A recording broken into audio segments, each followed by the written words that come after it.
Okay, so let's assume that you perhaps want to expand your remote access solution and move it into a more sort of cloud-centric infrastructure, or alternatively, maybe you're looking to enhance your existing remote access with some additional authentication, something like multi-factor authentication. So in this demo, I'm just going to kind of show you how we integrate single sign-on, how we can utilize single sign-on to log the users in. And we're going to do it by showing the Cato SASE portal or platform.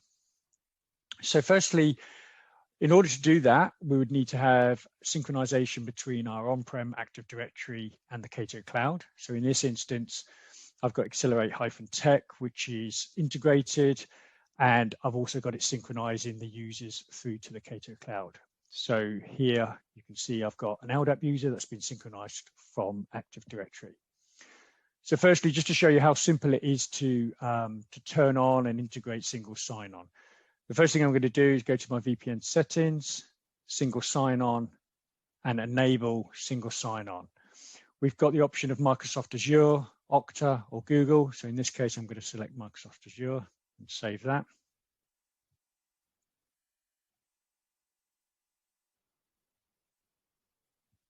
Good. Okay, so now what I'm going to do is integrate Cato into Microsoft Azure. I'm going to set my global admin account. And these are the permissions that it's going to push into Azure. Good. Okay, so as simple as that. I've now integrated Cato with single sign-on into Microsoft Azure. So the next thing I want to do, now that I've got that enabled, is let's assume that we've deployed the Cato VPN client to all our users, and they need to log in for the first time. They can select their use corporate identity,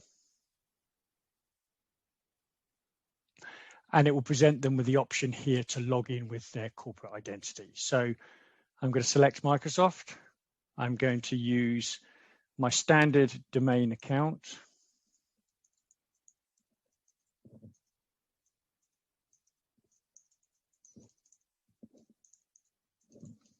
Like so. Spell that wrong. Next, my standard domain password. And as you can see now, I get an approval request through my Microsoft Authenticator, which I click on and I approve. I'm using Face ID as an additional mechanism. And so you can see now the authentication for Accelerate Technologies has been done successfully. Okay, so I can close this down.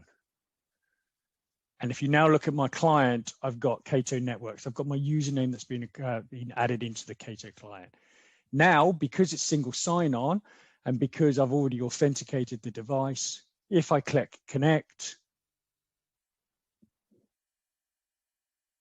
the user's connected to the VPN Cato Cloud tunnel. And so now the user will have access through to the corporate network and applications, depending on how I've configured firewalls for zero trust access and such. Now, single sign-on is very much about authenticating the user, remembering the device. So this user will not get required to authenticate again for another 90 days unless Microsoft deem that actually it's a requirement to authenticate that user. So it's simple as that. So this is the VPN client.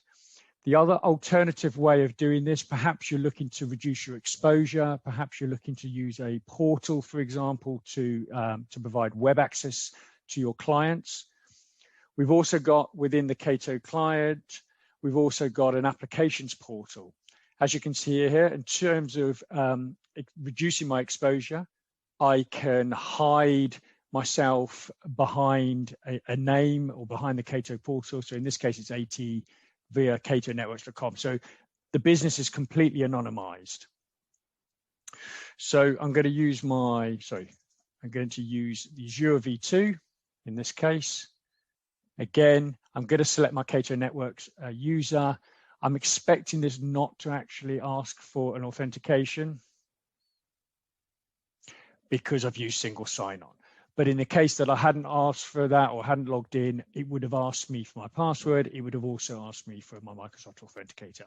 So this is the true sense of single sign-on, both from a VPN client, but also from a web-based RDP or web-based application portal as well.